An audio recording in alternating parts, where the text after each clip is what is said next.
There was a time when the Surface Pro was the GOAT when it came to Windows tablets for artists, but there are so many great options out there right now. The Surface Pro has lost some of that shine, but can this slick new redesign make it the GOAT again? Wait, did you guys get me an actual GOAT to co-host this review? You guys, you came through! It was short notice. But you did it! Dale the murder goat. Wait, hold on a minute. It was short notice. With the Surface Pro 12, you lose an inch compared to its beefier Surface Pro 13, but you get $200 back in your pocket. Not a bad deal. This also supports a redesigned outer shell, where the larger Surface Pro has always had these small airflow ridges along all the sides. They've done gone away with that here, making this one of the first Windows tablets I've ever seen that doesn't have any kind of fan for cooling. But what it does do is it creates this form factor that feels much more like a tablet than a computer, like an Android tablet or an iPad. And that is really cool. But how does this get away with not having an internal fan? It has an ARM processor. Yeah, you're not alone. Not everyone likes ARM. Okay, I should take a moment to explain this. ARM versus x86. If you're someone who gets bored by talking about processors and computer gobbledygook, on the right-hand side of the screen, we will be presenting a memorial video mourning the loss of all of Dale's victims? Wait, what? We're rolling. Okay, I guess here we go. Most Windows computers have an x86 processor. That's like an Intel Core i5 chip or something like that. But that's not the only kind of processor out there. There are also something called ARM processors. These are processors you traditionally find in devices like your phone or your tablet, mobile device. These ARM-based processors don't always get as fast, but they use a whole lot less energy, and they've gotten better and better and better every year, to the point where they're almost as good as those x86 processors. Wait, are you telling me you took down that Badger? And this also means they drain less on the battery. Therefore, your battery is gonna last a lot longer. Also, the less power this chip pulls, the less heat it produces. And that's why you don't need those little fans pushing air out of this tablet like you do on those Intel-based Surface devices. The problem is that Windows and all the programs that run on it were originally written to run on x86. And all of those apps need to be reworked in order to work on ARM. That is why this transition is taking so much time. Microsoft has made the transition with their apps like Windows itself, Office, etc. But companies like Adobe take a little bit more time porting everything over. And some just aren't going to bother because it's too much work. Like getting a AAA game to run on ARM just isn't worth it for most developers. That's not what gamers want. So Microsoft has made this a lot easier for developers by creating an emulation layer in Windows that just lets an x86 app run natively. And this has been crazy helpful, although it's not like a universal fix, but it's pretty close. Whew, okay, that was heavy in more ways than one. The processor inside this computer is a Snapdragon X Plus 8-core. It's smaller than the 10-core version you find in the 13-inch Surface Pro. You are also limited to 16 gigabytes of RAM, which is fine for most drawing apps. It gets the job done. This computer is not a beast, but it's fine. One area where it might let you down a little bit is that the storage starts at 256 gigabytes. That's pretty light. If you're working on illustrations and designs, that sort of thing, storing stuff, you're gonna blow through that pretty fast. I would definitely recommend going with the 512 gigabyte version for $100 more. Yeah, he's right. You can only get the cooler colors on those higher end models anyway. They have a purple and a bluish gray. That's the one I have here, and just a standard gray one too. There are some good things that you are leaving behind by not going with the larger Surface Pro. There is no OLED screen option here. Though the 90 Hertz LCD that does come on this model looks really good for an LCD display. We still get two USB Type-C ports, but we are losing the magnetic power charger that the Surface line has had for about a decade now. In order to charge this, you need to use one of the USB Type-C ports. But since battery life is so good, I'm getting about like 7 hours using this thing. I don't need to keep it plugged in all the time. What will annoy a lot of folks is that this does not come with a charger at all, and it is compatible with 27 watt chargers and higher. When I was checking out from the Microsoft store, they gave me an option to get a 45 watt charger that costs $70. I know! Do not ever pay this much. for a charger. If you buy this from Best Buy, they literally give you a really nice charger for free when you buy this. That's probably because they don't want angry customers calling their customer service line or stomping back into the stores. Also, the pen and the keyboard that you see here are sold separately. That's a big deal because the price of this computer is not actually $799 when you start adding everything up. If you want it to be really usable or use it the way you use a Windows computer, you're going to need that $150 keyboard. And if you're going to be drawing on this, you're going to want to pay $100 extra for the pen. So when you get a configuration with the keyboard and enough storage, the real cost of this tablet is $1,150, which is significantly higher than the $800 advertised price. And while we are used to being nickeled and dimed in tech, it happens constantly, this does feel a little bit disingenuous on Microsoft's part. I like how Asus just includes everything you need in the box when they sell a product like this. And I know, iPads and Android tablets, they do the exact same thing, but let's be honest, you don't need a keyboard with your Android tablet. With Windows, it really is a necessity. The good news here is the keyboard accessory is really nice. It's thinner than it has any business being, yet still feels pretty good to type on. The trackpad is solid and responsive. It's got this nice fuzzy outside, and generally the keyboard cover feels very premium. Using other Surface clones out there, the keyboard is that one area where you're like, this feels kind of cheap. None of them have managed to reach Microsoft's level of quality with their keyboards. We got some comments coming in from our reader mailbag. No, under no circumstances should anybody pet Dale the murder goat. I would think this is self-explanatory. I hate you all. While Brad tepidly tries to pet Dale the murder goat, I want to remind you that he ranks all the tablets he tests over on his website, bradsartschool.com. And if you have been wanting to take up a new hobby like drawing, check out his Learn to Draw in 60 Days course. Every day a little lesson and activity. Each day builds on the day before. You'll learn a new skill. Don't forget the discount code down below in the description. In the past, when Microsoft released smaller Surface devices, like the Surface Go, they were just way too underpowered. Using this little tablet, I was impressed. Drawing in Clip Studio, which isn't natively ARM, still runs really good. Doing some modeling in Blender works. Rendering in Blender? Okay, there is an area where you probably want to move that task over to a beefier machine. But if you need to make models or edits or that sort of thing, you can totally do that here. Adobe is a little more hit or miss. Adobe laid out a roadmap a year ago detailing what apps they were working on with ARM support, and a year later, we're mostly still waiting. Photoshop, Lightroom, and Fresco, they are all here now. But the apps they were planning on rolling out, we're still waiting on, with no word on a scheduled release window. The last update we got was back in March, and they just said it's still coming. Premiere, Illustrator, InDesign, although you can get a beta of Illustrator working on ARM right now, which is pretty solid in just the limited use that I tried it. There's nothing on the roadmap for apps like After Effects or Adobe Animate, an app that I rely on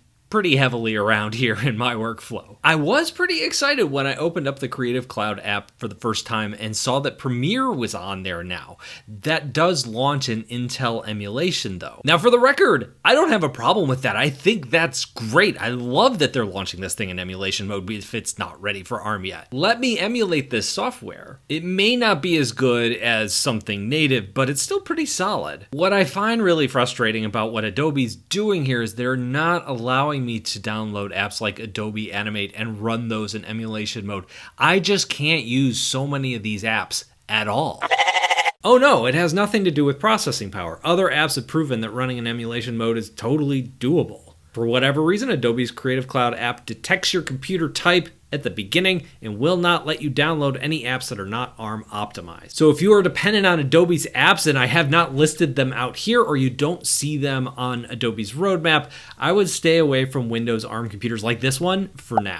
You're all getting ahead of yourselves here. This uses the Surface Slim Pen 2, which is okay. Not the greatest, but it's okay. Some people don't like the flat shape of it. I actually think it's really comfortable to hold and draw with. The larger Surface has a place in its keyboard cover for the pen to rest and also charge, but for this one, there's a spot along the back of the device where it magnetically attaches for charging. It sticks pretty good. Microsoft knows how to do magnets. And this is cool. If you try to connect the pen upside down, it just magnetically flips it around the right way. It actually makes this kind of into a fidget toy. Although even though this sticks on there pretty well, well, you should be careful of popping this into a bag or something because it's more exposed than the old way of storing the pen. The pen also has a little bit of haptic feedback in some cases. When you're drawing with it, you can feel the pen shake. It's designed to replicate the feel of drawing on paper, and while it doesn't exactly do that, it still feels like kind of a gimmick. It's kind of a cool gimmick. Fresco has this now. Adobe Fresco is now free. You don't have to own Creative Cloud. You can just create a free account to use it. So if you get a device like this, I would definitely try out the Surface Pen there. It also happens to be one of the better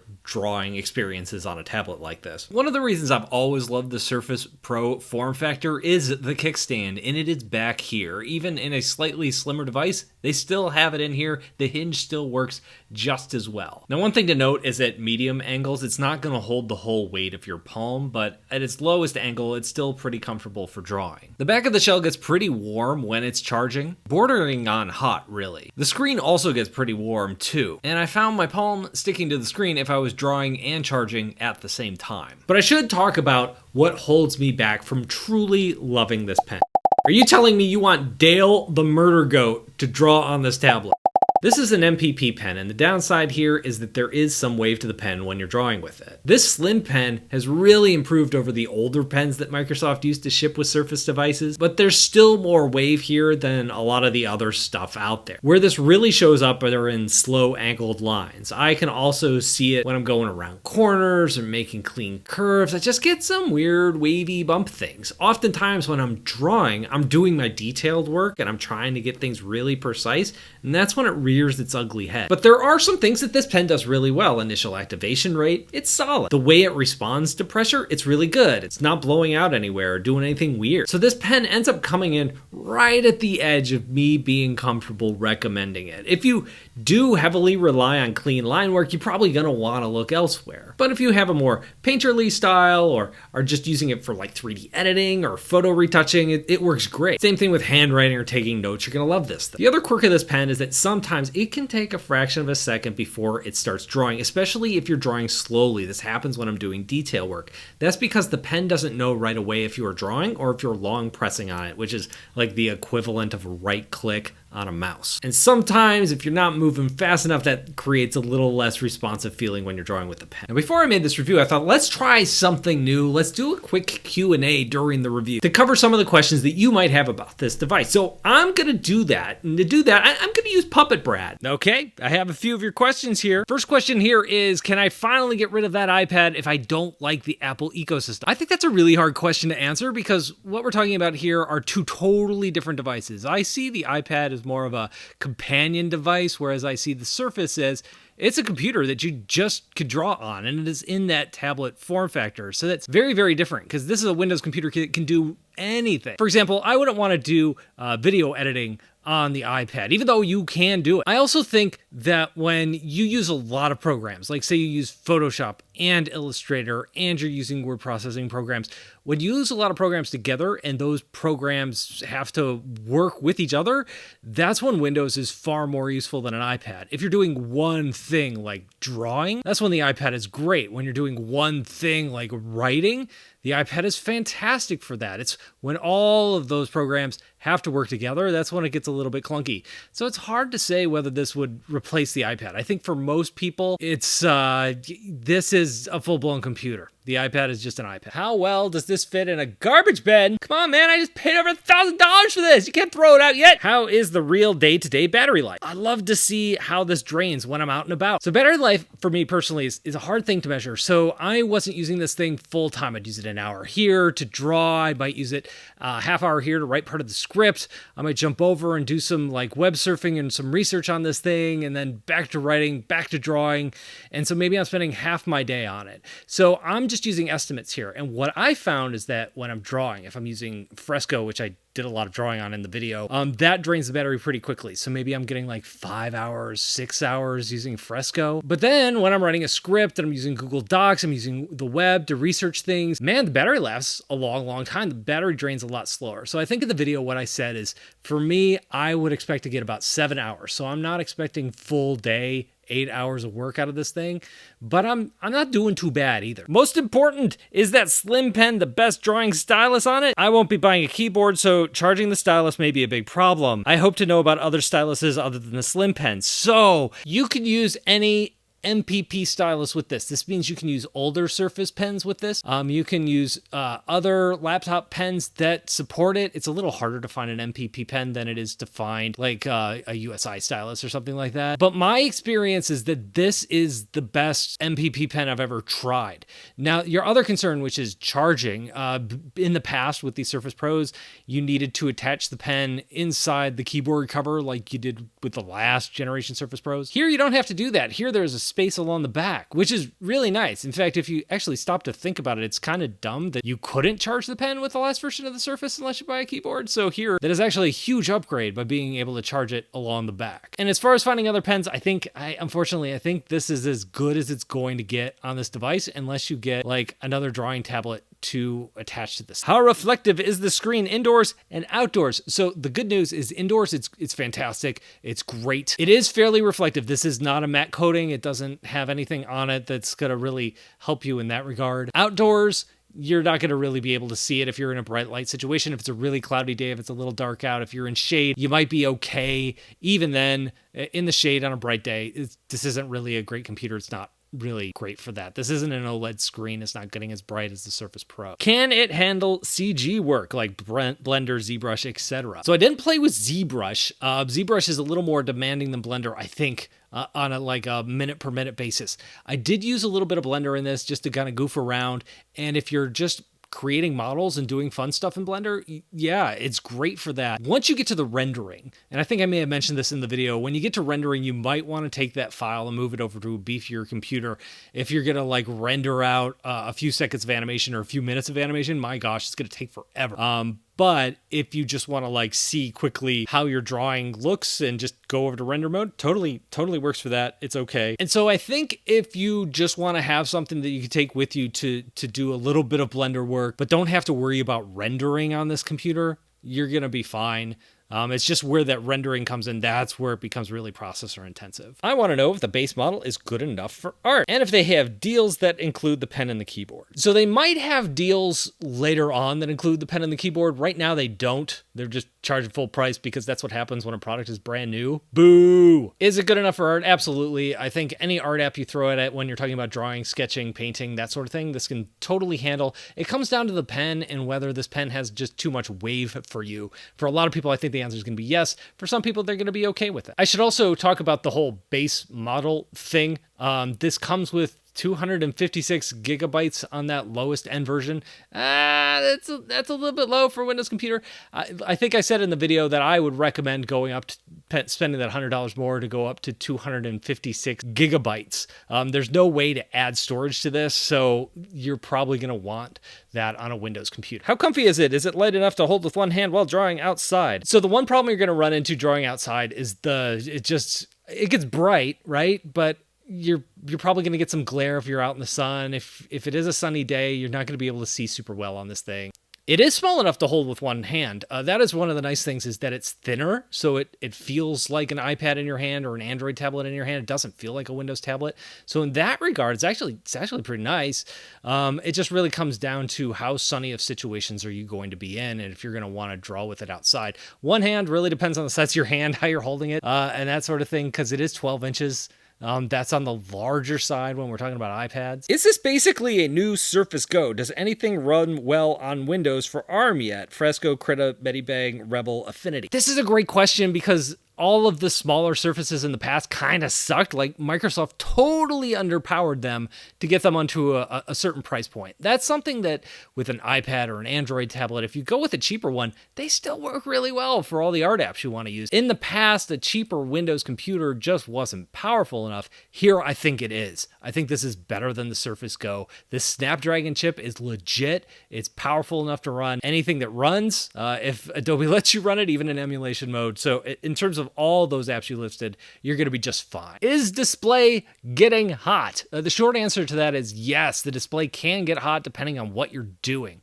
When I was just drawing, with it. It seemed to be okay. It does get a little warmer than like an Android tablet does. When it is charging and you're drawing, that's what you got to worry about. It seems like that's where a lot of the heat comes from. I think if you're drawing on this and you're using something really intensive, processor intensive, it's going to get warm too. That is going to be one of the flaws of this tablet. If you enjoyed this video and you want to watch me botch more reviews, check out the ones I have linked here. Also, don't forget about my courses over on my website. You can learn more about that over at bradcolbo.com. Thank you for watching. I'll talk to you in a couple of days.